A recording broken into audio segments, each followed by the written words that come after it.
This video is going to talk about forms of quadratic equations. Now, there are a couple of forms we're going to talk about in this video, but there are also a couple other forms that we're not going to talk about yet. So before we talk about our equations, we got to talk about what makes a quadratic. Okay, so the first thing that we need to look for is an x squared term. If an equation has an x squared term, that means that it's going to be quadratic. However, this must be the biggest exponent. So if it has an x cubed, not a quadratic. Okay, the highest exponent can be a 2. We'll look at a few examples in a second. Okay, so we know it's going to have an x squared in it. Another characteristic of a quadratic is the graph. Okay, so let's go ahead and sketch a couple of graphs of what quadratics look like.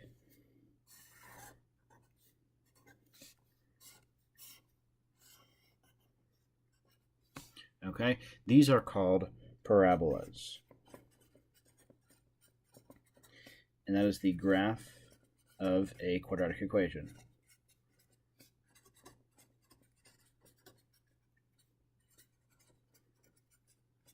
Okay, it's U-shaped or an upside down U-shape.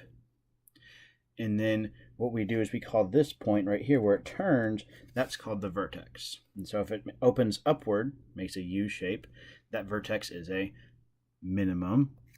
And if it opens downward, then that vertex is going to be here, and we call that a maximum. Okay, so we saw that this x squared has to be in the equations, and this is what our graphs are going to look like. Something like this. It could look a little bit different, but it's going to be a U shape facing up or a U shape facing down. Okay, so let's go ahead and look at our two types of equations we're going to talk about today. So the first form we're going to call standard form. Okay, so standard form is the basic form that you will see, and it's typically where we start from in our equation. Okay, and we're going to rewrite from there to make it into other forms. So standard form looks like this: ax squared plus bx plus c equals, I'll say 0. Okay, there's standard form. Now a, b, and c are all coefficients. It just means that they are numbers in front of the variable.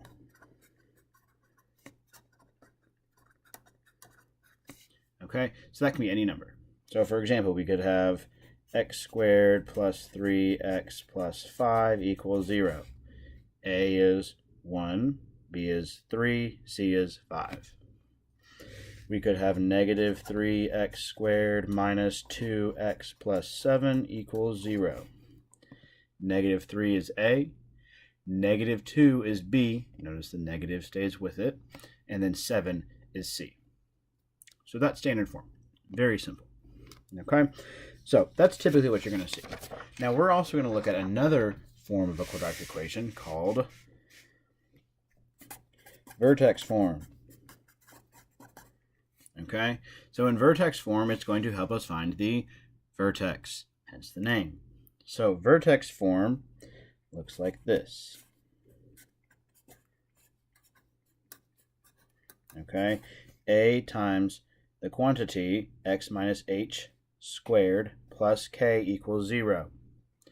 Okay, so a is a coefficient. H and K are numbers. Now, we'll look at some examples, and then I want us to look at what the vertex form tells us. So we have 2x minus 4 squared plus 3 equals 0. So 2 is A, 4 is H, 3 is K.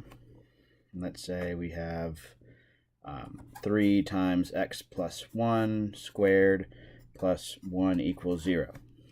Okay, so once again, we're just putting numbers there. Now, we'll figure out how we get to this form later, but we need to be able to interpret this form first. So vertex form is cool because it tells us what the vertex is. The vertex is h, comma, k. So the vertex is 4, 3.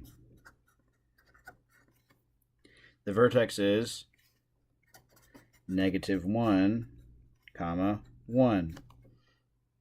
Okay, notice how it's the opposite sign. This is just like our transformations. It's -4. If it's with the x, it does the opposite of what we think it should do. If it's outside, it does what we think it should do. It also tells us that if A is positive,